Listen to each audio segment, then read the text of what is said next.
Hola amigos de Cine Garage, seguimos revisando lo que pudimos ver en el Festival Internacional de Cine de Toronto 2019. Vámonos con una película cubana que se me atravesó ahí y que disfruté enormemente, se llama Agosto.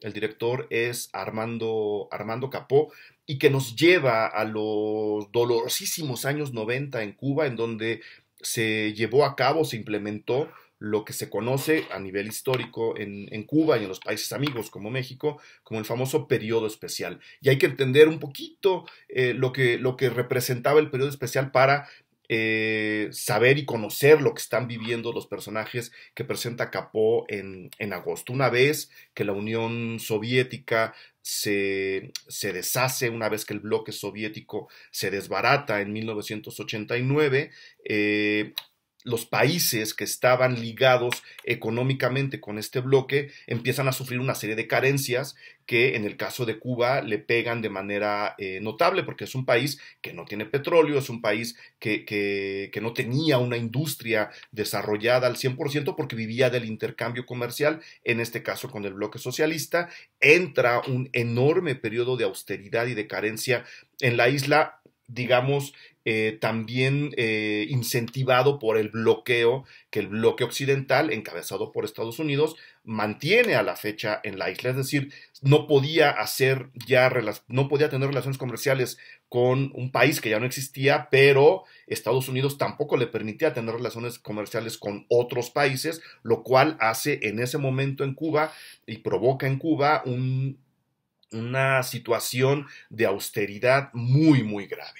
En ese contexto es que Agosto nos empieza a contar la historia de tres amigos, dos chicos, una chica, que están terminando la secundaria, parece ser, sí, la primaria no es, están ya bastante más maduritos, están entrando al verano, las clases se acaban y vamos siguiéndolos en su día a día, en un país en donde no hay mucho que hacer. Estamos además en un entorno rural en Cuba, no estamos en La Habana en sí, estamos o en las afueras o en un territorio completamente diferente, y poco a poco, con este día a día, presentándonos a los personajes y dejándonos ver muy poquito de sus ambiciones y de sus ideas, la película se va centrando en uno de ellos, ¿no? En Carlitos, que se va dando cuenta de los cambios que está viviendo el país y los cambios que ese país va a provocar, en este caso, en sus dos grandes mejores amigos, ella y él, no la chica y el chico. Él incluso tiene atracción por ella.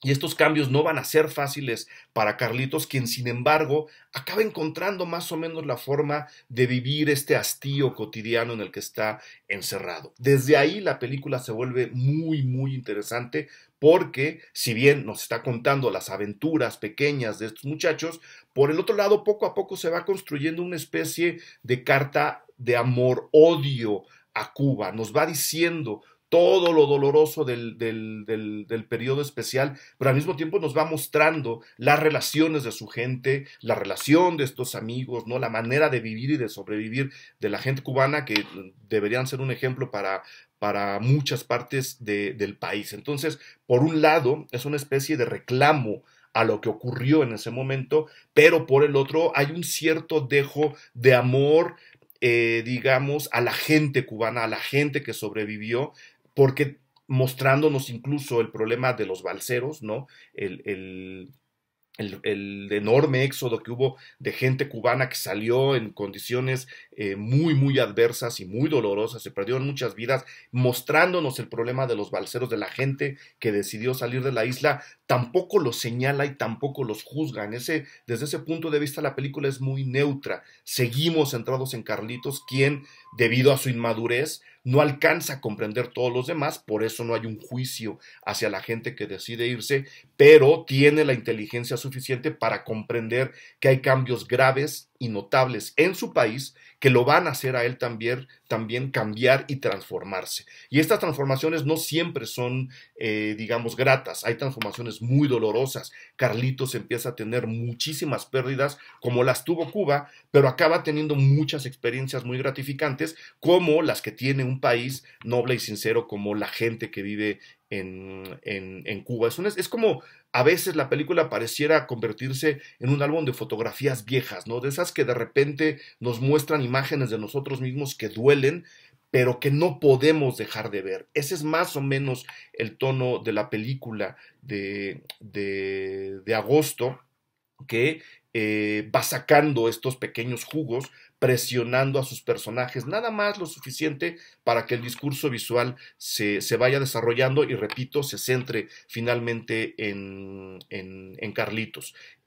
Al final, la película es eso, un retrato del periodo especial, es eso, un retrato de los cambios del país y de este pequeño muchacho que acaba entendiendo a su manera lo que está ocurriendo, que acaba decidiendo irse o quedarse, ya lo verán ustedes, y que le da cierto tono existencialista.